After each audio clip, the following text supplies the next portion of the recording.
What's up, YouTube? It's your boy Daniel, and welcome to the Lorcana Cookout. We have here Cesar, Hector, Carlos, and myself. Thank you for joining us. If it's your first time, appreciate you. Hope you have a great time here as we get into this episode. If you're returning, thank you for your continued love and support in helping our community and channel grow. This past weekend was a banger. Rob set champ, blew 73 players, was such a great hit.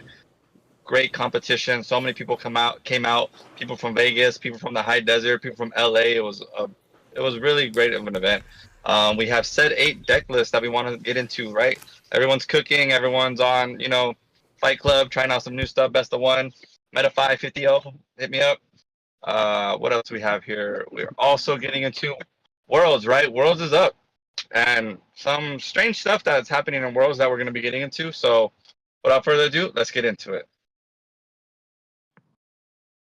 This is the Lorcana Cookout. Said it in the beginning. I wanted to try. You missed it.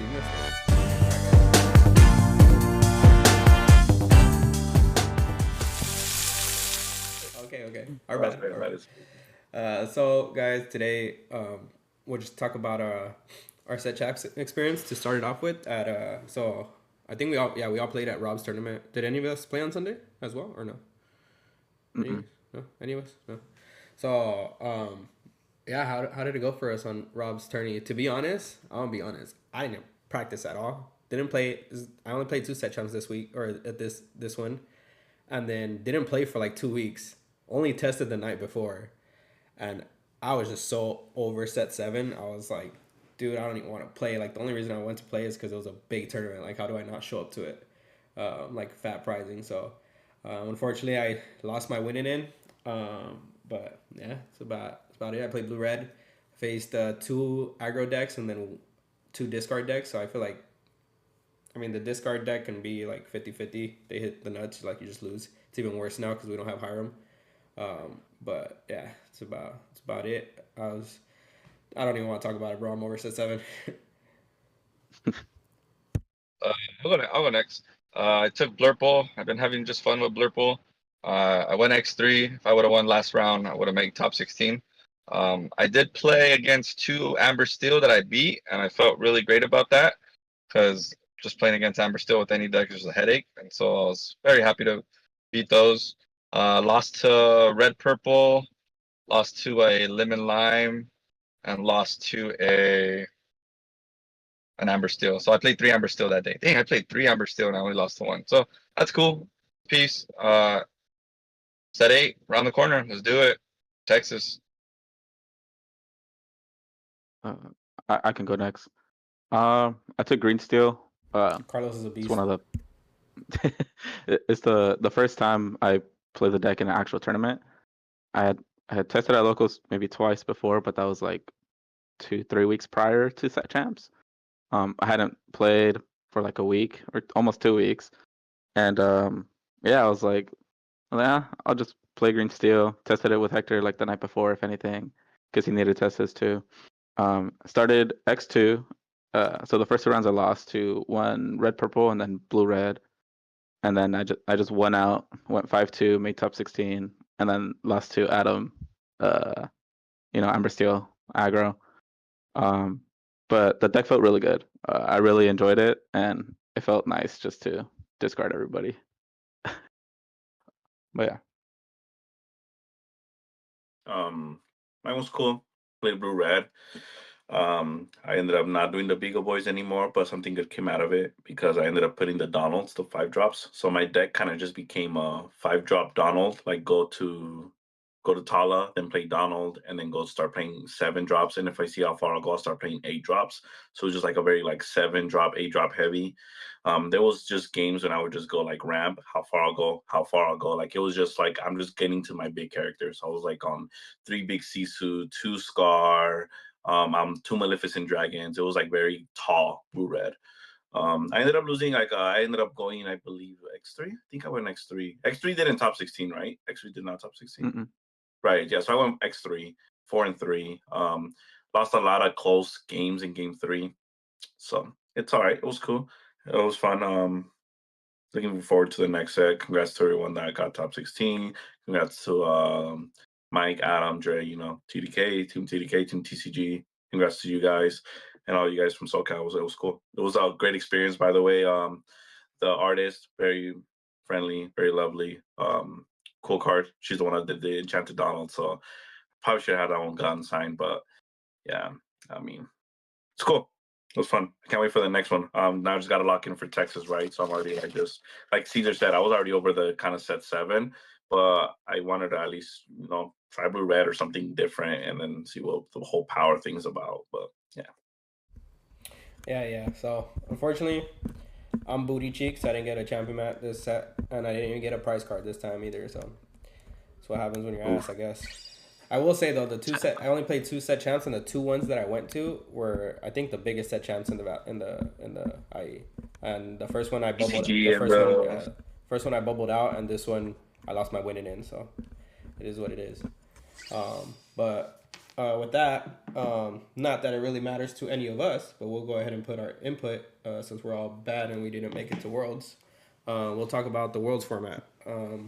So don't know if I'm sure everyone has heard about the news on the format.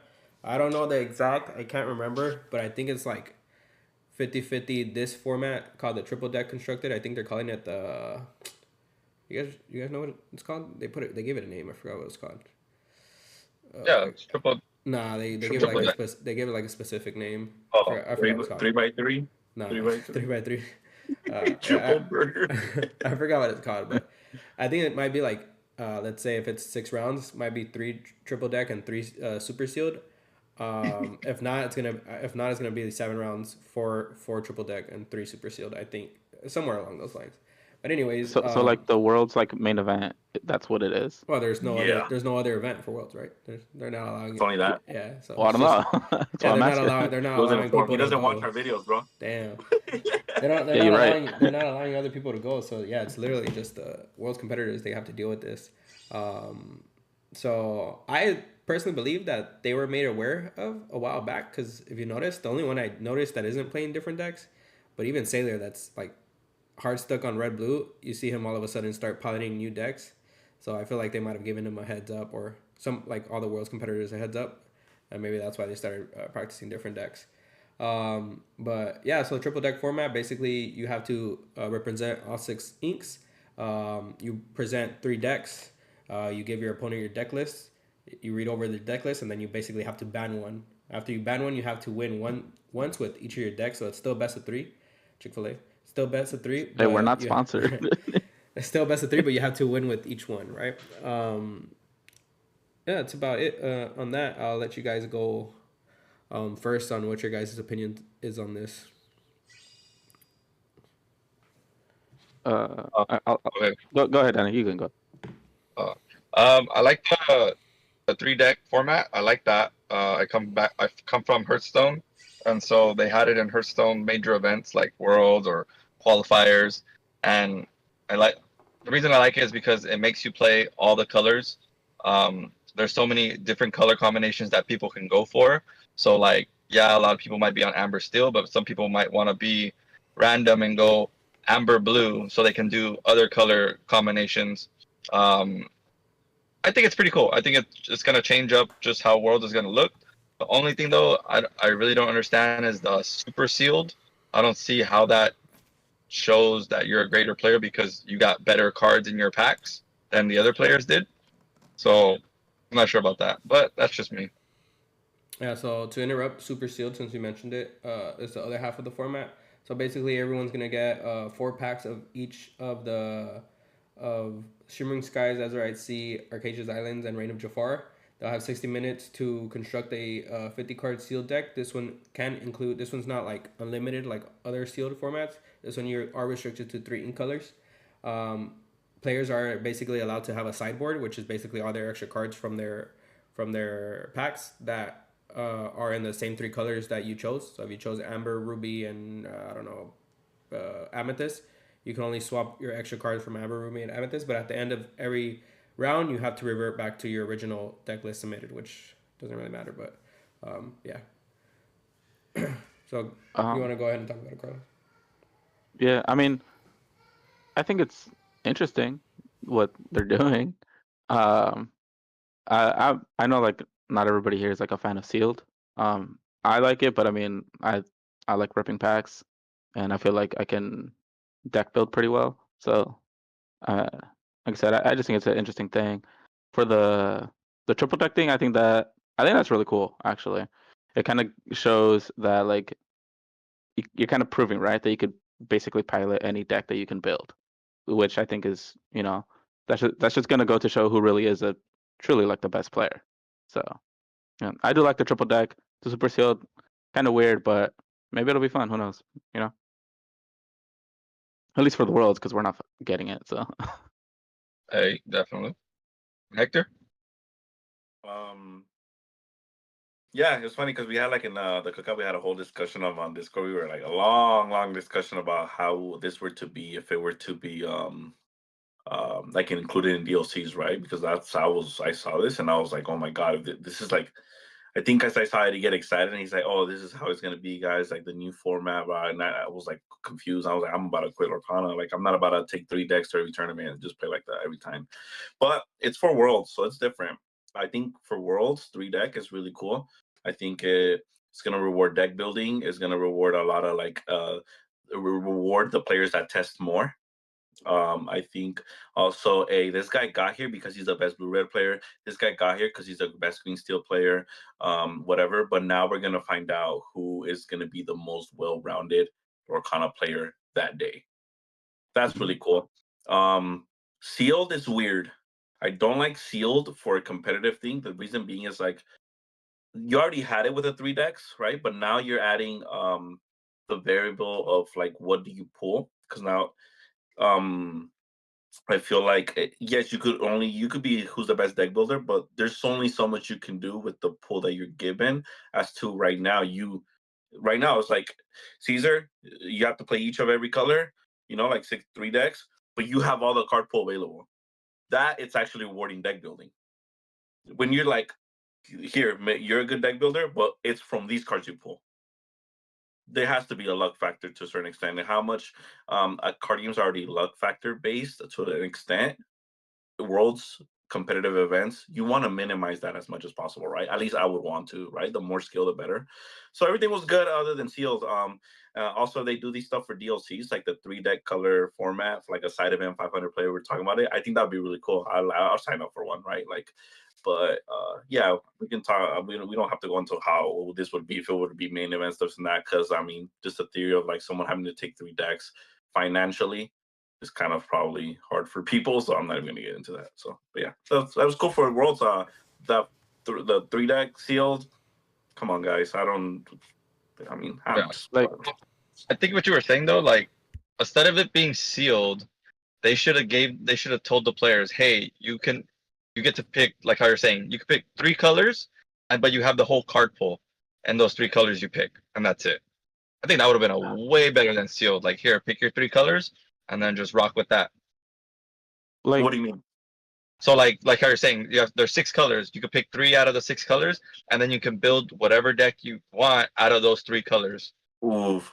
But then It would've been I don't that's know. what Caesar was saying, no? Because Caesar was saying because then you can play purple steel, purple green, purple yellow, like that.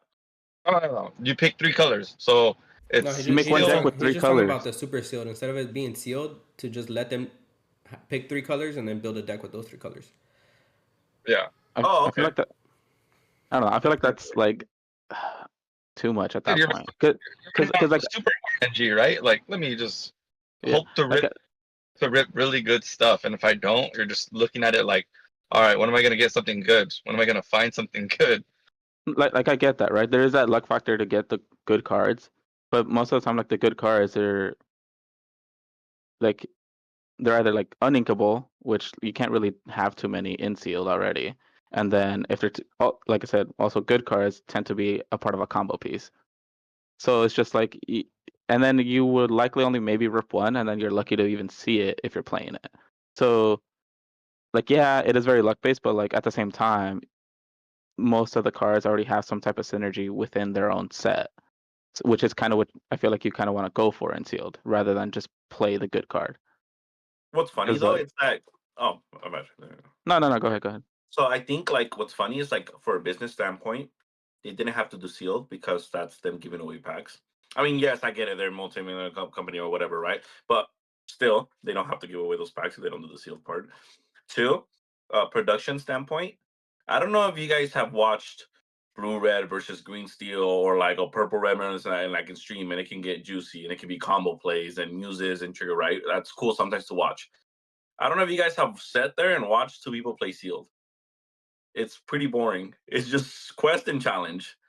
Production wise, if they're streaming those games, that's probably my chance when I'm gonna go take a break, go to lunch, go get my food, whatever, until like the other events with the 3 multicolored decks start, right?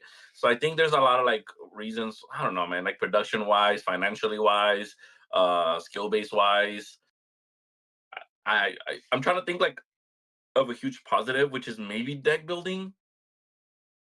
That's one maybe. Yeah, I think it's kind of to show off how they can innovate just based on a set card pool that they have. Adapt kind of thing too. Adapt. Yeah, it's like that type of thing. It's not really to show off just like their own. Now, are they they already have their own play style. They're building their sealed and they're playing with that deck for 3 rounds, or they're doing a new deck every 3 rounds. Like they're playing with that. They're playing with that deck, but they can sideboard. Hey, imagine you pull bad, bro.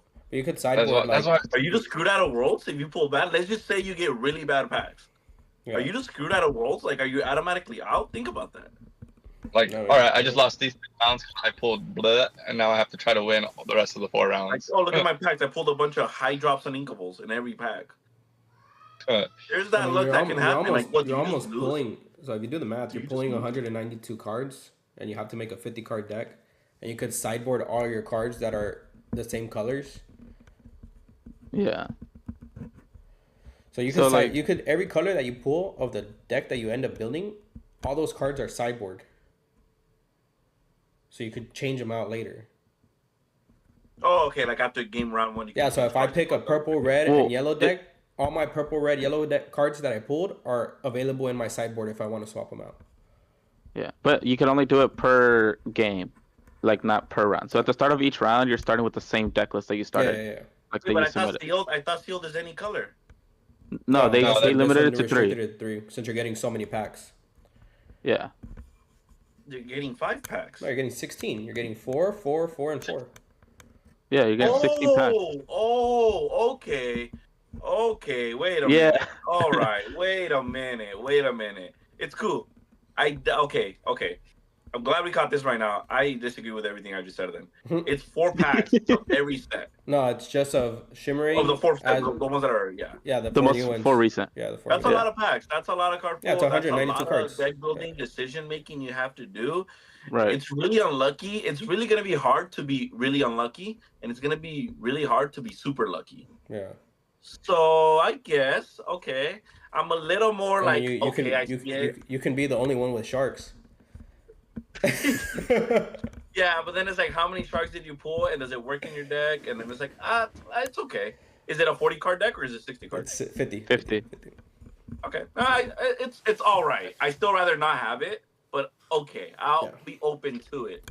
So, my opinion on it is sealed. I mean, you guys kind of basically touched on a lot of what I had to say. For sealed, I personally don't think it demonstrates that deck building as much.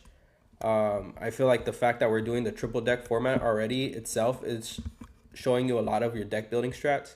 I'm not a fan fully of the triple deck, and we'll talk about that. I know Hector always likes my hot takes. We always disagree on some things. But for super sealed, I think it could have just done completely out of it. Like Hector said, one thing for me too is sealed. I might be in the unpopular opinion, but I don't even like playing it, let alone watching it. And the reason I don't like playing it is because it goes back to very basic like card game mechanics, which is value trading and questing and challenging, just picking there's a lot of times where you just keep your board standing for like 5-6 turns. And then like I do that with green steel now, but I wait for a combo turn. This one, you just kind of wait for someone to make a mistake, then you do all value trades, right? Like it's just, to me, it's just boring. I feel like, I mean, I might be wrong, but I feel like the sealed part, like Hector said, I might just end up tuning out. Like I'll try to watch it, but it might just be that boring where I'll probably just tune out. With that being said, going back to the triple deck constructed, I love this. I come from Runeterra, which is basically like Hearthstone. And this is how all of our tournaments were ran. It was ran triple deck format, so you ban one and then you have to win with your 2.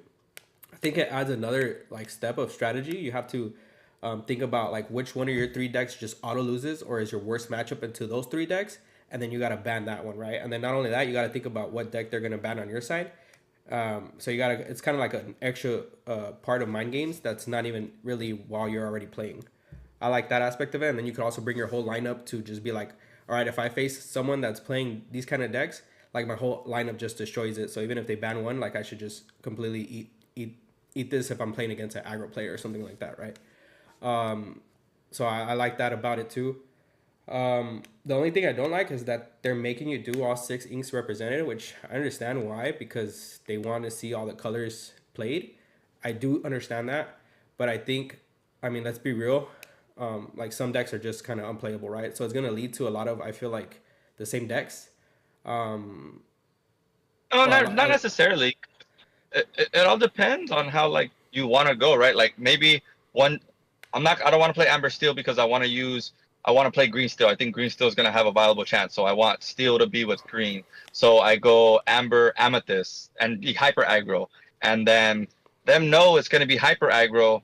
Maybe they're like, hey, I don't really want to play against this hyper aggro deck first, so they most likely I mean, ban. I don't think they should be able to see the list. I think it'd be better if they just saw the colors. I think you should seal this. No, because it gives like it gives the surprise away. Like, yeah, I'm on blue red. I also, I could play blue red. I'm on green steel, but I could be on the Diggy Hole version, or I could be on regular control green I guess steel. if they're doing it this way, it would be best if they don't show their list.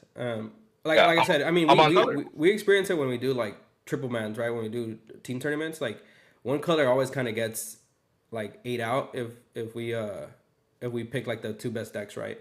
I would like to see it just because like this is how it was in Runeterra, and I get the Runeterra structure was a little bit different because there was champions involved, but in Runeterra you just couldn't bring the same color pairing exactly the same. So in a sense, like if I brought purple red, I can't bring another purple red deck. And in Runeterra, you also couldn't play the same champions. So I get it. We don't have champions in this game, but I still would like. I feel like it would be better to just do it where you can't bring the same exact color pairing. So if you bring purple ring, you can't bring another purple red deck, but you can bring another purple green deck or purple yellow deck if you want. So if you want to play all purple decks, like you can play all purple decks. If you want to bring all yellow decks, you can bring all yellow decks. So you're saying you can go purple red, blue red. That already like that's already. I don't want to watch. And then what? Maybe Amber Ruby, maybe Blurple. Oh my! Like, no, well, yeah, but you probably do like another like red, right? Sure, we're gonna it'll be a little bit more fun because we'll be seeing a lot, maybe different deck decisions. But I feel like we'd be seeing, if we do it the way I'm saying, like you would be seeing more like high skilled gameplay because we're gonna be actually seeing good decks fighting against each other, right? I highly disagree for this format because I'm actually sad we didn't get a 3v3 this format. There's so many decks, bro. There's so many colors. So many colors to say. Like I'm thinking like how you get screwed with one color combination. I feel like we're in a format where I don't think no one gets screwed in a color combination. Like I'm trying to think of a bad color combination to where you even put yourself in that position. But I think there's like 9 solid different ways to go, like about the 3. And that's why I'm not that mad about it because I do feel like it was already kind of that way this set, which I still feel like purple was a little bit on the stronger side, but next set I for sure think it's gonna be even more open, which is the set they're playing on, right? Set 8, which is why I'm not too upset about it. But I mean, that's like I said, that's just my opinion. That's from the game. Set 8, which is even more colors. Yeah, that's what I'm saying. So from my experience, like I never saw like the trouble of that. I don't know, but that's what I would like to see. It would be cool. I actually like this format a lot. If they were to do a DLC like this, I would still probably go. But I understand for some people, I mean, bringing 3 decks is really expensive, right? Especially if they do it like this, where you have to bring all 6 different inks, like it makes it even less accessible. So yeah, but yeah, that's our tidbit on the world thing. So we'll move on to. Keep an eye out. I think TCG is planning to do a watch party, guys, for Worlds. Yeah, you guys could still get your whole new Worlds. They haven't fully said how you get it, but it will probably be at these watch parties. They haven't said it. I think. The Worlds. The Worlds date. June something. I don't know. I don't remember off the top of my head, to be honest. He checked out once he knew he wasn't gonna go. He's like, it's sometime. Yeah, I don't care anymore, bro. I'm over it. So onto it. Let's show what probably people want to see. What we would assume people want to see is Decklist. So we'll start with I think this is set Danny's. 8. Yeah, set 8 Decklist. So we'll start with Danny's. He built a Blurple list. If you guys know, have been following Danny, he has been playing a lot of Blurple recently. So, yeah. The deck is I have fun. no idea how happy I've been. I've been so happy seeing Danny play Blurple. It's crazy. Like every time, I'm lying. It's like it's cool seeing him play like something like other than green at times, and it's Blurple too, which is a pretty. It's like improving something because he's done the discard and he goes Burr, but Blurple, it's a very skill based deck. So I honestly really happy to see Danny been piloting this deck pretty good. It's just because like with Blurple, like it makes you play so much more different because if you lose board state, it gets super rough and you feel like you're playing catch up the whole time. So you try to stay ahead of that. And them making this new card, what is it? Into the Unknown. Into the Unknown. Into the Unknown, I think helps so much more. I went away from the Bell build, but with this, now that Bell can sing 8 cards instead of 4 cards, I think it's much better to play now. But I still think playing 1-drops alongside Popsicle helps the deck even more. So like I went away from the Hades, I went away from the Cuscos, I went away from the Gaston. I still kept my 1-drop, still kept Popsicle. Hey, let me have all these little toolboxes that I can trade with, keep pressure with, and hold board state with. So it's fun. It's been fun. You know, Metafy, hit me up, 50-0, Purple. That's the ones. Reina Jafar. What is it? Paywall. A. Yeah. Oh. Yeah, it's a lot more like lower to the ground. Because I tried Hector's list, and I went split city, dude. It was so rough. But no, I mean I like your list. It doesn't seem too bad. I feel like it's still missing a little more removal, but that's all I would have for that. I think we're on 6. Yeah, it's on 6. 4 and 2. Like we still could put Hades in general, right? Like you could still have that to let it go, and maybe a Hades because I am running Foxes that once I hit the Hades, I can just bounce if I need to. Yeah, because I'm thinking like, if you're going more lower to the ground, like what's the point of having your ramp? You want, so I mean, you still sell. You still play a 1-drop on 2 and on 1. So with sale, 1-drops are cracked. No, I agree with the sale, but I feel like at that point I don't know. Like so I haven't played too much, but like the TPO is. I think the Blurple is something that you gotta remember, what can this deck do that other decks can do? So Genie on 3 is always good, right? Being able to Elsa when you're playing those Purple Wars and you're the first to do the Elsa is very huge. Like on the RA, like even if you ask like RA players are like, how's the Blurple matchup? They honestly tell you like, it's like 50-50, but you just gotta watch out because they're gonna Elsa you before you Elsa them. So like it's kind of like you winning those trades. So I think the Blurple, the reason it's thing is because you're just playing the 4-drops on 3. It's not even because you're ramping, because let's be real, like I don't know about you, Danny. You kind of just ramp that 1 turn 2, and then you I don't even ramp for the rest of the game. But it was just more like I'm just playing everything earlier than you. Also with the sale, you play that 1-drop again. Like you say, you use sometimes you don't tempo. So I feel like that's why right? Because I feel like the deck changes a lot. Like let's say no sell, no tipo. I'm not a big fan of playing Genie on 4. I don't even like it in RA. Like I rather just play rabbits. So I think that changes the whole deck completely. I think at that point, I'm not running. If I'm not gonna do sale or tipo, I might as well just play red purple then. Yeah, I was gonna tell you, I just don't even play that deck. So I feel like I just feel like the sale is still fine. It's more like the tipo. I guess I get it though if you're just trying to see the ramp, but at the same time it's like, hey, I don't know. Hey, you're ramping. 4-crab's really good. Yeah, but I mean, like, also if like you're trying to draw and you're on 4-crab, you could just do like Cusco, right? Kind of. That's what I was thinking too. Like if we took out Tipo, we only had Sale, then we had Cusco in there. Cusco's still good, still drawing, still trades if I go. But I think having that ramp on 2 it's really solid. And then having 2 bodies that the following turn, if I could go into Crab, I could go into a Fox, bounce my Tipo back. Now my Tipo becomes the ink. So Weirdly enough, I feel like Blurple is one of the deck that can utilize Tipo the most. It's like weird lines that you don't see because it's like it can go the Fox on the 5, the play Fox, bounce back, play Tipo, and then you use Tipo twice. It also allows you to do the I don't know about like, but in Blurple, I never felt like I'm missing draw because you have finders and you have the 1 drops and then you have friends on the other side. So it's the one day that I can be like Tipo-ing from my hand. I don't care. Like so it's one of those. So I think it's like Tipo. It's really good. I get it. Like obviously we always will ink Tipo and play Cell. We have that line, but like we need to maximize and play that genie on 3. Sometimes against like purple or green wars or purple red wars, and you know they can't do anything to like ping it. You go Yago, right? Like Yago on 3, go. Yeah. And they're like shut, like so it's really cool. Also with the removal part, I from a lot of testing, we have figured it out that 6 is a very solid number for removal. So like we were talking like I kind of went more on the list. I kind of went more for 3 into the unknown, 3 let it go. But I 4-2, 3-3, however you want to do it. You can cut the let it goes and go 4 into the unknown, 2 Hades. But I just felt like 6 has been the sweet spot because you have to treat if you play the 5-drop Bell, you can treat that as removal. The 5-drop Elsa, you can treat that as removal. Like there's a lot of interactions you have throughout the deck that like are removal.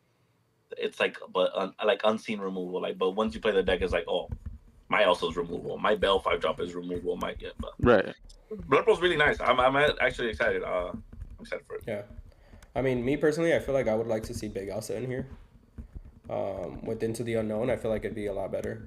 I do feel like 4 Into the Unknown to Let It Go is fine, but I also would like to see Bell in here too, the ship Bell. I would like to go a little bit. I would like to go a little bit higher, like Carlos is saying. So if it was me, I would try to find space to fit the Big Bell and Big Elsa. Big Elsa became a lot better with Into the Unknown because now you could Big Elsa, use that turn to quest out, and then when it's your turn again, they're still exerted. So you can either figure out if you can either banish your units with swinging, or you could just sing Into the Unknown that turn, right? You don't have to do it the turn they come out exerted because they stay frozen for a turn.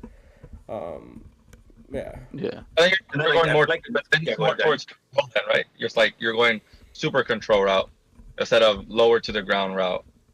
I think that's what I'm trying to or stay more lower to the ground. Just keep questing. I can trade value, but that type of deck too is pretty awesome. I've been playing against the Elsa Anna deck, and they have all the Elsas, all the Annas. I'm like, all right, this is weird, but I feel like there's Blurple can a lot of definitely like theory and ideology, right? Yeah. Like because even I'm sure like I think the one we're gonna show for me is also Blurple.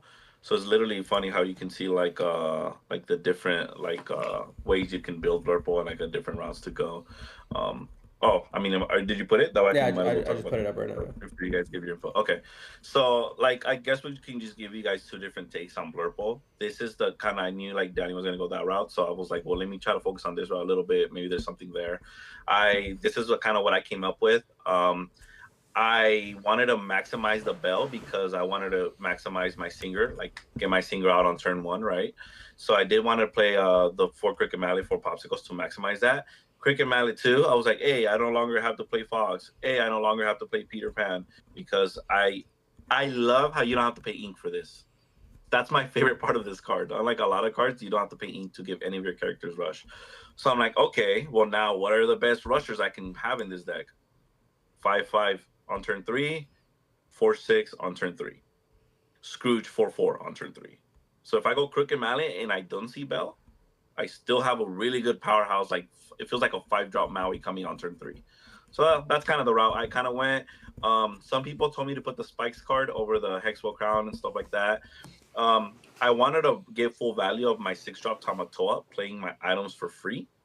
So the only ones I really want to be hard playing is kind of just like the Popsicle and Cricket Mallet. Other than that one, just Tamatoa to play the Crown for free, the Carpet Bag for free, the Workshops. And then Crown is every turn, right? The Spike is kind of on play. And yes, you can like banish it, add back and play. But like I do like how this one is I can pay 2, exert your character. And once I have control of the board, Yago swing, Scrooge swing, and go ahead, drop another character. Pay 2 ink, exert. I can consistently every turn have removal by paying 2 ink. And worst comes to worst, I pay 2 and I draw a card. Sure. I did like the theory. I kind of gave this tip to Danny because I think it can work on both decks. It's locations, just because Into the Unknown. well, they're not exerting their characters, and I don't see my 5-drop Belsar. I'm like, okay, here's a manner. Go ahead, exert your characters now. So I think like when you like drop locations and you force your your opponent characters to, I'm putting pressure. You have to literally hit me, and they have to exert their stuff. Then obviously you can just go into the unknown. But I do like how there's a lot of different routes Blurple can go. This is like I said, first take. Could be changes, but I like it. I like it because it looks like I've been messing with Blue Far, so I like it because it's basically Blue Far, but with Into the Unknown. So I would try to do the Blue Far with all the stuff that you added in here. Just change out certain cards like. As much as Scrooge, because I'm more on like the Scrooge, right? It's like a Scrooge based deck. No, I still like the Scrooge, but it's just like you would take out the aerials, you would take out the locations, you would put back in genies, you would put back in the big Jafar, and then all you need to do is fit the small Jafar in, and it's Blue Far but with new cards, and it looks good. I definitely tried that. I was that route first, and then the linkability, because I'm like, okay, well now I gotta fit lamps, and then I'm like, well then I can't play Crown, then I can't play Carpet Bag, and it was getting really weird. I'm like, but I get it. No, like I think item Jafar and then item this one, I think they both there for I can see them like for sure being good, viable. You want to talk about it, Carlos? You can go first. All right. So for me, I don't know if I like the 4-drop Scrooge McDuck. I see what you're doing with it, but I feel like Iago and Scrooge kind of already do that. That logic of like bringing out good croquet mallet targets. I guess you're adding another one, but you're adding another uninkable one. Like I feel like I'd rather go maybe a bigger target that's doing that. Like bigger ink cost that's doing that. But I haven't looked at the card pool, so I don't know. The Into the Unknown's also going to be cracked in this list because like the half Hexwell. You could just discard and exert a card whenever you want. And discarding isn't even that bad because if people notice, you're also running the Carpet Bag. So you're basically, if you keep popping Popsicle and then using that to discard and then getting it back. So every turn you basically have like an infinite exert a character with the carpet. If you have Carpet Bag and Hexwell Crown out, and then you don't need Finder's Keeper in here because you have Workshop and the half Hexwell Crown, right? You could draw a card or draw 2 cards. Draw a card. That'd be broken. Draw 2 cards, pay 2 ink. That'd be broken. It's still good enough, right? It's good. So I'm not a fan of the Scrooge. Other than that, I think I pretty much like everything else. Oh, I guess the manners I'm kind of not a big fan of either, just because I don't know. I feel like if you're playing Dime, like they kind of contradict each other. Right. No, honestly, I think I'm still have to do the testing. It was more about I'm not trying to even win lore off manner. It was more like, turn your character sideways, please. Yeah. Because I know I'm winning those wars. It's like you turn your character sideways and I can like +3 and then my character's still alive and it was kind of more that route. But I have to see how much because like I'm not seeing like I'm not playing like the early exert. I'm not exerting till like Elso, right? I'm not exerting till later. But if I can establish my Into the Unknown with Bell first and then turn 3 manner. Yeah. Now they're on the clock, and then like they'll be like, "Sing Bell, you're playing the character. I'll Into the Unknown." Then they play a character. I'll be like, "Into the Unknown." Like start like killing their characters. I don't know. So well, if you do Big Elsa here too, it's just the thing that sucks with Purple is like you don't Giga Ramp, so like the 8-drop also can, and then you only have T-Pull to throw it into your Inkwell. But like the Big Elsa will also discard. Exert them, right? And you have the 2 uninkables if you take out the Scrooge, but. I don't know. I just feel like we're playing. I can see it. I know we haven't been playing here, like Purples haven't been playing here, but I feel like if we're playing blue and purple, like why are we not playing Big Elsa? Like, I feel like she's good. Yeah. And then she's a good dime target too, right? Like, I feel like maybe. I think maybe now you can. Now, yeah. You just lose to aggro like 100%. You're gonna lose. Yeah. Now I guess maybe you can hold off a little bit more in the beginning because you have Into the Unknown and let it go now, and you don't have to wait till turn 7 to start getting super good removal. So I think now it might be pretty good. I'm still looking at this as a blue far deck, and I'm like going over the numbers in my head, what to take out and what to put it in. I want to try it. Yeah. Oh, you go blue far. It's way less items, right? Like you for sure take out the workshops because I don't think the blue far was playing the workshop. I think the blue far only items we were really playing was the croquet mallet, the popsicle. Yeah. Is lamp? No, because Cricket mallet and popsicles. Yeah. That's But it's the good. item. The lamp. Yeah, you're right. The lamp. Yeah. You're getting them back with Tamatoa. It's freaking good. Fit a carpet bag in there, bro. Get the lamps back every turn. Carpet bag is really good, man. Tapping to add a card bag, this card is item is really good in the abusive item decks. Yeah. Well, what do you think, Hector? Carlos. I don't know. I kind of like it, but I feel like there's still like something missing in here. I don't know what it is. Because like you mentioned, like he's right. Like you don't need the finders because you have the workshop. But I agree with him too. Like I'm not a big fan of the Scrooge, that 4-drop. But yeah, no, I feel like you definitely have enough. I'm not a big fan either. Like I was that was my last 2 add-in, and I was looking. I'm like, you know what? Chernodog early format. I just rather always see that rusher on 4 that's gonna like stick, and they can't trade back Rapunzel value. And I'm like, I think this is it for now. Those are the 2 flex spots. Chernodog early. I'm gonna play this. Yeah. But that's kind of the only reason.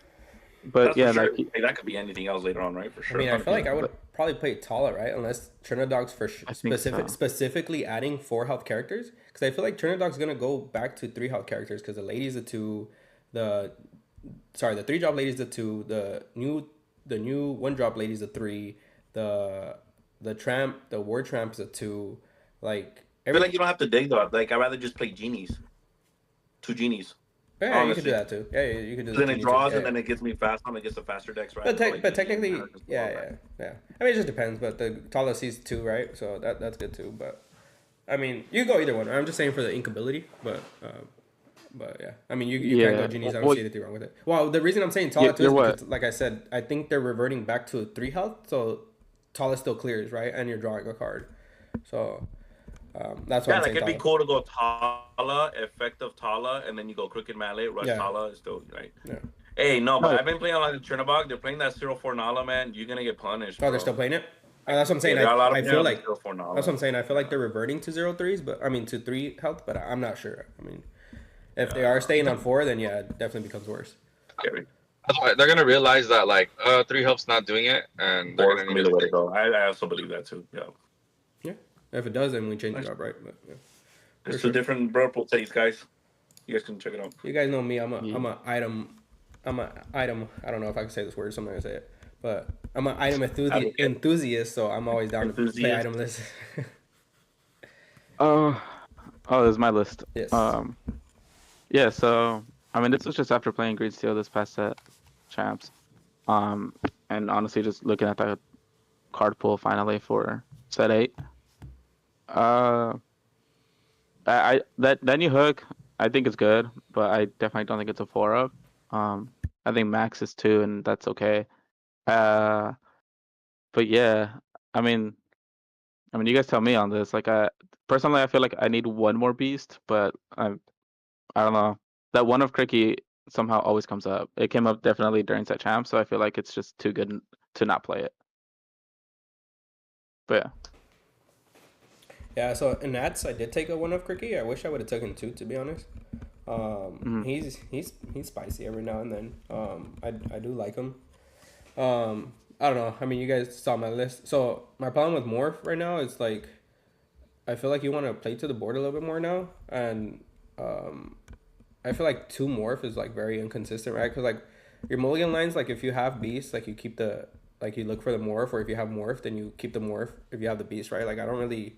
Well, I guess with the Diablo line, like it helps for another Diablo shift line. Like giving yourself like 3 options for 2 drops, I feel like it could cause you to misplay a lot. Which is obviously knowing where you stand, like what line to take. But I feel like the strongest thing to do with Morph is turn 3 Beast, and then you're also cutting down on the Beast to do that, right? So that's why I was like, if you looked at my ratios on an earlier one I sent to Ethan, I think I sent him 2 Ursula, but it was just for testing purposes. Like that was gonna go up, but I had 2 Ursula, 3 Morph, 3 Smee, and it was just to test out how it was going. But I feel like I was definitely gonna cut one of them out and just go 4s on everything else. Other than that, you want to commit. You want to commit to one or the other. Like I want to go more, trying to go the Smee maybe more to the board route. Yeah. So the Smees were the last things I added, and that's only because I put in the hooks. But I feel like, like I get it. Like the Smee's good. Obviously, it's one of the best 2-drops. It kind of helps against, when you're trying to go fast. But at the same time, this deck can kind of just work out. It doesn't necessarily need to go fast right away. Yeah, 100%. So personally, I feel like I would personally probably just cut the Smees here and maximize the morph, just so that also I can probably add that third beast and still have that shift line. That's fair. I don't mind that. Even then, like because the hook, you can shift on you have like what 1, 2, 3, like 6. I would have like 7 shift targets at that point for the morph. Yeah. Or I guess 11 with the Diablo, but yeah. I was telling Ethan about this too, though. I do feel like if you do that, you do go more beyond the horizon, because then you have just like guaranteed, like you should have a guaranteed like shift 5 on 3 or 4, so you should be able to sing that pretty early, very consistently. I mean, if that's the route you're going, that's just like my opinion. I mean, my list, I took out Hypnotizer. There's a chance I might slot back into. I was trying the 4 Captain Hook more for testing purposes again. I like putting 4-ups if I can. If I know they're gonna be like more, if I know they're gonna be like 2 to 4 cards in my deck, I usually slot them as 4 as I'm testing it. I quickly realized that Hook is only on your turn, the resist. So I am a little bit lower on him than I thought, but I still think he's a really good body. Like a 4/5 on 3 isn't terrible, and then he activates your other pirates. But it's all right. I do think Beyond the Horizon will be in this deck. I just don't see, like, a lot of people are high on it, and I feel like a lot of people are going to try it as a 4-of. I don't feel like it is a 4-of. Like, I think I agree with you on that. I agree. Yeah, I think Beast comes in, and I don't think Beast needs morph as much anymore. Like, since we played on the board, I think we could just like slot in 3 Beasts and then drop them on 5. Like when they waste all the removal on my Diablo and my Ursula and my Prince John, then I'll just drop them on 5, and then good luck. I mean, I hope you have the removal for that too, right? So. Yeah, that's it. That's like what I basically did this weekend. Like, I was like, yeah, here's 2 Diablos, kill them, and I was like, here's a Beast next turn. Like, it is. You better have the removal, right? Like it's like you better have it again. You just wasted like 2 or 3. Like you better have the removal. Yeah. There's gonna be so many different types of people are gonna try the green still, and then Zan's gonna come up with a list and Metafy 55-0, best of one. So it's cool. But no, it's green still is gonna have. I like that green still like out there, and Beyond the Horizon is gonna be fun. There's gonna be a lot of takes on it. Talk about it, Hector. Yeah. Are you good on this one? It was funny how Carlos mentioned about he added the Smee kind of at the end because he added the hooks, and it just reminded me of what I had said when we were talking about the hooks. Like, and then I start adding some cards I don't feel like the deck is needed. Yes, Smee's broken. Smee's really good. I don't think he needs to be played in green steel. I don't. He doesn't advance your game state. I whenever green steel plays their green steel discard deck and they play Smee, I'm like, for sure, not advancing your winning game state, because you're not gonna go from 0 to 20. Like, that's not how you win. So I think it's okay to play Hook without even having to play the Smee. Like, I get it, but it's like it's this weird thing. Like, Hook is good, but then if you don't play Smee, he gets less good, and then at that point, do you even play the Hook? And it gets in like this weird scenario. But we'll see how it goes. I can eventually see in the future topping lists with no Hook. I can see that too. And be like, that's Beast. I think I'm gonna eventually see that. I think it's a little bit of a we need to put some new cards in from the new set, right? So let's do that. I do like Horizon at 3. Like, I was just looking at this deck list. I'm like, the Hook allows you to see the Horizon like earlier, right? So that's why we want to keep that shift line there. But I'm like, you can cut the 3 Smee, 1 more Morph, 1 more Beast, 1 more Horizon. Yeah, that's what I'm saying. You'll be playing 3 Morph, 3 Beast, 3 Horizon. And then just cut the 3 Smees. And like, I feel like that could be good. Yeah. I'm a very big committer of, like, if you're gonna commit to Morph, kind of commit to Morph. I think 3 is like a kind of committing to it. I've always been weird when like a 2 Morph, because then like it's a worse top deck later, and then like if you don't see them on the turn 2, then it's like kind of ass. It's like, right, so it's like either play 3 or 4 or just don't play them at all. But I would rather play. Like I said, when they play Morph, I actually think like, okay, they can get to their game state. When they play Smee, I don't care. Yeah. So then what instead of playing Hook, But we could just go back to Robin then, because the Robin does the same thing as the hook. It's just instead of a 3/6, you're a 4/5. Since you're not gonna. I think it might be a little bit of a trap, man. 'Cause I think he's really good with Smee, but what's funny is like you don't need hook or Smee in green steel discard. Now I wonder because there's a lot of good green steel pirate cards. Like that's becoming more real deck, and just people are like love discard. But like, if you read the other ones, what was the one, the Daisy? There's like so many good green steel pirate cards. The problem with her is that she requires locations, and we don't have that good locations in green steel. Do you think you could be like a Diggity with the mines and then the Happies and the dog build with the green steel pirates? I mean, you can, but she requires. I think she requires for her to be in. It has to be. Yeah. No, it has to be a pirate, and it has to be at a location. Oh yeah. And then when she quests, you get to draw for every pirate that's in a location. Yeah. There's some good stuff, but I mean, yeah. No, I agree though. Like that's what I'm saying. Like if you, I think you fully commit into one, right? You either go 4 morph or you go force me. And if you go 4 morph, then you go higher on the shift line on beast. At that point, I would probably prioritize Pete over Hook. I would go higher on Pete's because Pete's way more broken than Hook. And then I would definitely go up on Beyond the Horizon because then you could sing it a lot sooner. And you know what's crazy? You just said what? You just said like if you could go to the force me and so now I'm like, where there's a world where you don't play the morph and you fully maximize the hooks, you fully maximize the Smee, and be like, look, my deck can discard, but also I'm gonna win the trade values. I'm gonna win the board. That's literally my list. So you're playing like the 4 hooks, like full maximizing the hook and the force Smees. Yeah. That's cool. I like that because you can still discard. It's like, oh wait, you dropped the board. Okay, well I have hooks. That's what I'm telling you. I took out the hypnotizes because I don't think it's needed. I'll discard you after I see my Beyond the Horizon, or you just naturally go low on cards, right? Because the longer the game, because you added another win con though. By maximizing hooks and me, you added another win con, so you don't even have to fully win off discard. Yeah. Against the Steel Mirror, you can keep it up and go like total. So you have Ursulas, you have hooks and Smees, like you can go at it. You know what I mean? Yeah, that's what I'm saying. I was telling Danny, I literally told Danny, like, dude, let's go back to like when you're playing set 3 green steel. Like, less discard. We'll discard them when people naturally go low on hands, or you can be on the horizon and then use your 3 sudden chills or your 2 sudden chills. Even if you discard them to 1, as long as Hiram doesn't exist anymore, as long as it's not Hiram, like you're fine. Like, I don't mind people being at 1 anymore, right?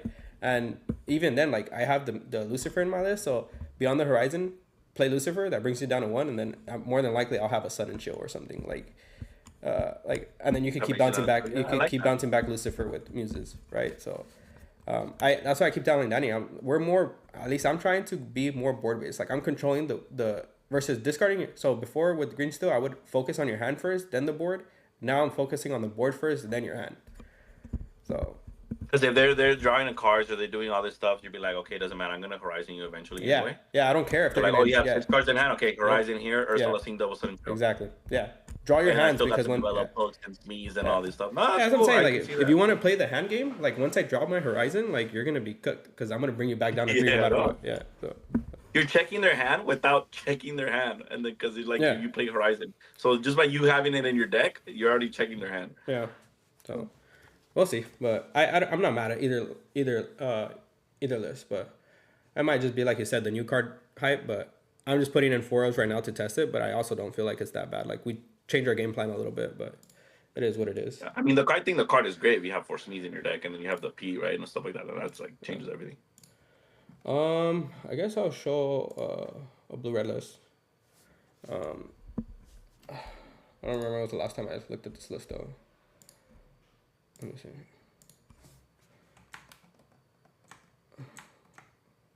Oops. Too zoomed in. Okay, there you go.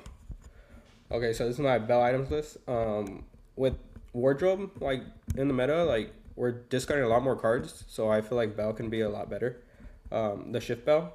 I would like to put her at 3, but I don't know what I would cut as of right now. After testing another blue-red list a little bit more, I would definitely bring the sword up to 3 at least, and then the workshops down to this one at 4, and my other one I have the carpet bag, but I feel like carpet bag and Bell kind of like contradicts each other a little bit, so I took it out of this one.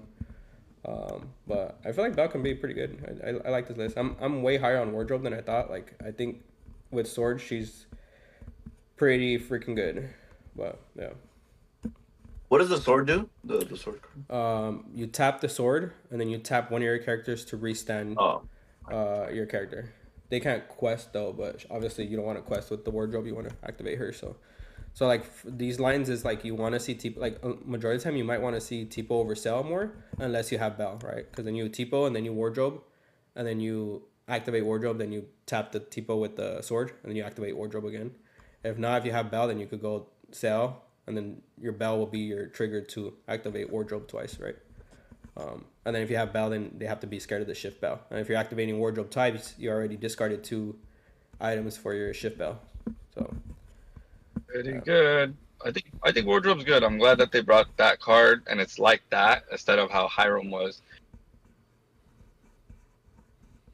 yeah. No, yeah, I agree. I think what was the card? Can you tell me what the big bell does again? I want to make sure I get that correct. She just basically she's a shift 7 for every item in your discard. Her shift costs less. And then whenever she quests, you can choose up to 3 items in your discard and put them at the bottom of your deck, and you get a lore for everyone you put at the bottom of your deck. Okay. No. And I haven't done any combos with her, so I don't know how broken she can be. But I also never played her, so I mean, this is all, as James says, theoretical. But she's also a 7/7 quest for 3, right? Like that's a big body. Like if you shift her out on 4, that's huge, bro. Like if you shift her out on 4, that's huge. Like I'm not gonna lie though, I've never been an advocate of Medusa. But that's just me, like the Medusa 6-drop. But I get it. You're playing a 4 coil build. But you're on 4 big Sisus. You're playing the 2 little Sisus. You're on Brawl. I don't know, man. It's just I feel like that much. I don't know. There's a lot. I'm with you on that one. I feel like you have a lot of like that type of removal. I like the Medusa preferably over the Brawl. But yeah. You know, it's tempo. Yeah. I feel like I just kind of went back to my set 7 list before the ban. Because in the set 7 list before the ban, I had 2 baby Sisus, 4 Brawls, 2 Medusas, 4 big Sisus. Like, that was my ratio on my removal. So. I mean, no B preps, right? So we consider so fair. Yeah. But how come only the one now? And then no strike. So your Vitalis Sphere? Oh, because it's a 1-drop item. But it's interesting. Okay, so your Vitalis Sphere technically, other than it being a 1-drop item, what is like really good, like functional, good use? I mean, no, I feel like it's better. Yes, you can swing with a Tamatoa, you can swing with a Medusa, you can swing with anything that you drop. But like functionally, right? Because you don't want to functionally be swinging with a Tamatoa, functionally be like swinging with the 8-drop Tamatoa, the Scrooge, because you don't want to put them at like. Well, I think it helps with aggro matchup. I think it's supposed to help with aggro matchup. That's what I just feel like a Vitalis Sphere is good, bro. Like it's always good. Like to have that rush back up. I think it. And to constantly get it back with baby Tamatoa, like you bring it back and then you constantly have a rusher, like basically have a Maui. So I don't know. I always feel like Vitalis Sphere is good. I'm also on 1 Maui, so that's kind of why. I mean, I would probably take that 1 Maui out. Like I said, I haven't tested this list at all, but. What if that 1 5-drop Maui was a you don't think good Shark would be alright? Yeah, you can play 1 of Shark. Well, no, it's a lot worse than this deck because I literally only have 7 actions. 7, yeah. I feel like if anything, you should up the Maui. You can, but I'm trying to shift Bell on that turn, so I would probably even cut the Maui for the 3rd Bell, the shift Bell. The shift Bell? Yeah. Play 2 Donalds, bro, and get to Sisu faster. But honestly, I've been hyping it up, dude. Like since I've been playing it this set more because of wardrobe. Like, carpet bag is so broken. Like it's so good. Carpet bag is really good with wardrobe. I'm trying it in blue steel, and I was like, oh my god, this feels so broken. Yeah, so my original blue red list had the carpet bag, and it just felt good. And then I was like, wait, why don't we play Bell now? Like we're just throwing cards in our discard. Like I feel like Big Tamatoa is kind of getting worse with wardrobe because we're not putting them on our board as much as we used to with Hiram, right? Like on Hiram, we need it on the board to crack it. Like with wardrobe, it just goes straight to our discard. So I feel like there's less chance you're gonna do like that big combo out with Tamatoa. That's why I wanted to try the Bell. Tamatoa can be your Bell. Yeah, Bell.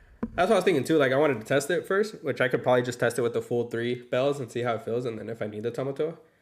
It's just that like if you do get a chance to have like 10 items out on board, like diming for 10 is always like super deadly. So And like I said, I've been playing with 2 Tamatoas for a while. Like I always feel like I drop Tamato when you're dead. Like that's the only time I really drop Tamato. Like if unless it's a non-red matchup where I know they can't kill it or where they could kill it easy. Like if it's a different matchup where they can't kill it easy, then I'll drop it by itself. But if it's like a red matchup where I know they can like wipe it with Be Prepared or Tremaine or something, like I only drop it when you're about to die. So like, but carpet bag, guys, I'm telling you, with wardrobe, it is cracked. If you're playing item Having list, fun though. What's up? When I'm watching you play, and it's just having one Tamatoa, and you're just searching and searching and searching, it just looks so rough. Yeah, you have so much shirts, and at Rob's turn it was worse because I was playing 2 Tamatoas, and at that one I was playing workshops, visions, how far it goes. So I would literally have to search deep. So when I couldn't find it, I was getting upset because I'm like, dude, I'm like this deck. It's more like I'm playing items till I find it. Like in the deck I was playing this Saturday, I was playing visions, sharks to get visions back. How far it goes, like, bro, I should be able to find it. I think you saw me, Danny, right? Like I think I looked at like probably like 20 cards before I found it. Like it was crazy. Yeah, and you're like, okay, let me draw 3 more. Oh, vision. Let me go through 5. Let me draw 3 vision. Let me go through another 5. I'm like, dang, bro, he still hasn't seen it. What's funny in one, I think I had a Tala. I think I had a Tala and like a Tipo and all that. But like, if I ever swung at one of my opponent's manners, he was just gonna trade back. So I'm like, you know what? I can't swing. Like I'm just gonna keep my stuff standing. And I had 2 visions and a develop in my hand. Dude, I practically did 12 and I still didn't see the hideaway. I'm like, there's no way, bro. I will show like one visions more list. visions 5, hideaway like develop. I'm like, oh my gosh. Yeah, I did. If for anyone watching, if you guys are interested in my blue yellow deck, I think I updated it to be better. So if any of you guys want, shoot a message on Discord or in the comments, and I'll post it. But I wanted to show one more list. Which is this one? That's the one. This one right here. The Candios. Yeah, it is not the Candidates list. This one right here, I just think this list is kind of fun too. This kind of inspires me of your guys' when you guys all took Red Steel to the light. The light. It's kind of like the same concept, but now we have Tink, right? So like, Didn't they all top with the Red Steel too at the light? I think like 2 of you guys, yeah, like 2 of them top. So now you have James and Eddie. Now you have Tink as another Flynn, and you just have a bunch of 5 costs after. So you go on turn 2, you go Flynn or Tink, and then you go like Pete, that triggers Tink. Hook on 5, that triggers Tink. Shark, that triggers Tink. I saw Ruby Steel, and I didn't see Mickey's out here, and I was like, I don't know. Man. I think you put, yeah, you don't have the Mulan. You should put the Mulan because then the Mulan works with the hero card, and then Mulan just the red Steel one. No, the new Red Steel one. The attack directly, the non-exerted one. Yeah. I guess. Dude, like you're basically doing that, right? Like just imagine you being able to hit something with, especially with the hero card. This one just kind of trying to gain passive lore, bro. Like with Tink, you just play Tink and then you play Pete, and then you exert it. You gain 2 lore. You play Hook. You play Pluto. You play an unbodyguard. You turn it, gain the 2 lore, put it in bodyguard. Like, that's why I think Beyond Horizon made Ruby Steel. You have the Flame combo. That's funny. Yeah, have a chance. I have that very low. I think once rotation happens, Ruby Steel becomes an actual deck because of just the sets that they're able to have for their cards. Yeah. Guys, they hit me with a 2-drop Mickey, last ditch effort from purple, exert your stuff, challenger on the Mickey, and they hit 10-drop Mickey on turn 3. I was like, what's happening? And I started getting scared. I'm like, wait, is this the meta from now? I'm thinking like, wait, that means he had 3 uninkables in hand, those 3 specific cards, and the rest was ink. I'm like, okay, that's probably not realistic. James type of situation. He keeps he keeps Daisy just in time and another uninkable card. And he draws into all ink while playing 20 uninkables. Yeah. That's cool. I will say this. Whenever 10-drop Mickey does hit the board, though, just know if you get Let It Go or Into the Unknown or all that, you're like, I did all that setup, all this deck building to just get, like... or they bounce back. Even a simple bounce back, right? Yeah. Oh, you have to have something happen again now. Yeah. It's, like, pretty bad. Low-key. It's, like, low-key bad. So that's why I was like, that's why you don't play here, which is fair. Tune in next episode if you guys want to see some spice on Blue Steel. But I think that's it for today's episode. Oh, sorry. 2 tournaments coming up. We got TCG on June 7th. It's going to be a triple case or quad case tournament. On top of that, they are PPG qualified, so I believe whoever gets first there will get a buy at the PPG event or something like that, how it works. And it is going to be the new set, so I believe it's going to be the very first set 8 big tournament. I mean, if it becomes big, right? But like 3 cases, that'd be a good time. Like, don't buy literally just the cards you need, and then What happened? No, I think TCG is a quad case. Yeah, it's either quad or triple case plus the PPG qualifier thing. So, because the one in San Diego is a triple case. Yeah, and so far, I think TCG is the only shop that has that qualifier thing. I think there's only 2 shops in Cali, which is TCG, and then one like in like Sacramento or something. Yeah, I'm gonna go to both. That's super cool, right? Like TCG was able to get that opportunity to. So this is probably gonna be a huge event. Especially a lot of people might be going to Texas. Unfortunately, I'm not, but I'm still gonna go. I want to play. See what I can do, because if I win, I'll go to Texas. Really good pricing. I mean, the tournament, like the buys is like the cherry on top or like whatever for the future, but like still gonna be really good pricing, right? Yeah, you could hold off on buying you could hold off on buying some product and then wait to see if you win this, and then that saves you some money. Or just buy it and then resell the product. Either way. This coming weekend is also a lot of the sealed events. Yeah, all the sealed and stuff. Yeah. I don't care about sealed. If you guys have those dates, you guys can show. Honestly, it's more about, this is the one. So we play so competitively. We play all these sweaty tournaments, bro. It's nice to go laugh with casuals or like have this like fun. Let's open packs. Let's see that's cool. It's more like I can lose, go X3. I keep these cards from the sealed, and I just have fun. Like that's the cool part about it. Yeah. Like I let loose. Like let's have fun. Like, oh, can I take this playback? Yes, you can, because I don't have to care about like putting this pressure on me, or like, so that's what's cool. Yeah. But yeah, so June 7th, Top Choice Gaming, quad case, PPG qualifier. June 8th, rare and sleeveless in San Diego. Triple case. Carlos' area. Sorry, Carlos. Carlos, I'm gonna go bully you, bro. Hey, Chris P's gonna be. I think that's. Hey, Chris P.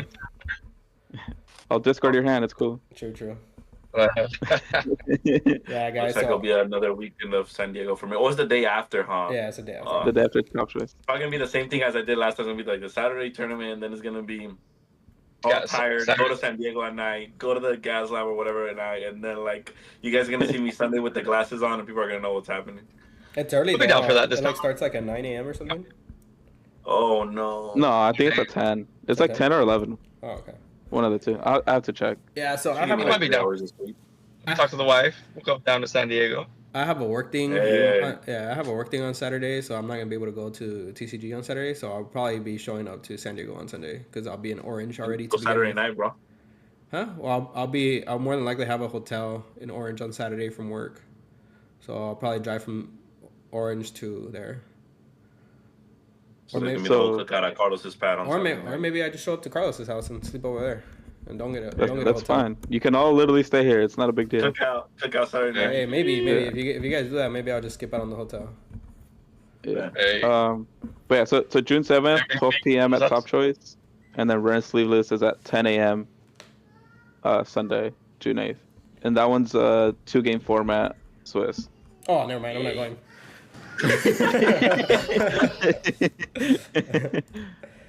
All right, guys. San Diego people, you guys have some power influence. Tell them best of 3. Not real. Best of 2, bro. Not real. PPG is gonna be best of 3, right? Best of 2 in a new format. That feels so bad.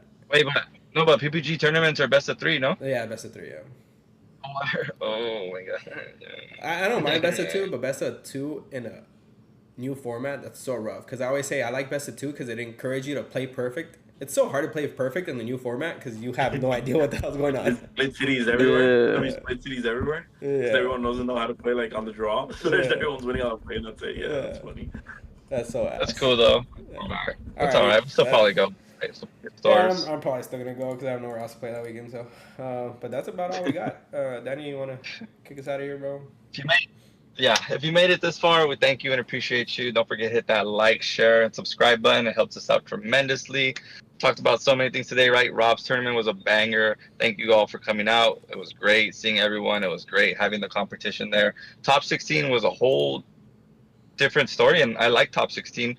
That was pretty for a best of 3. It felt really good. It felt like not cool. I'm X2, but I still have one more chance to be able to get to top 16. So that was really awesome. Set 8, right? Decks. Everyone's cooking. Let's see what you guys are cooking. Shoot us some deck lists. We'll check them out. See how. Let you guys know our feedback. It's always fun to see other decks out there. Tournaments coming up, right? TCG, San Diego. It's gonna be bangers. It's gonna be fun. TCG, as we said, one of the only stores that got that thing from PPG saying, "Hey, I think you get a buy," but that's freaking awesome, and so it's great to see. But until next time, keep on cooking, keep on questing. Peace. Peace.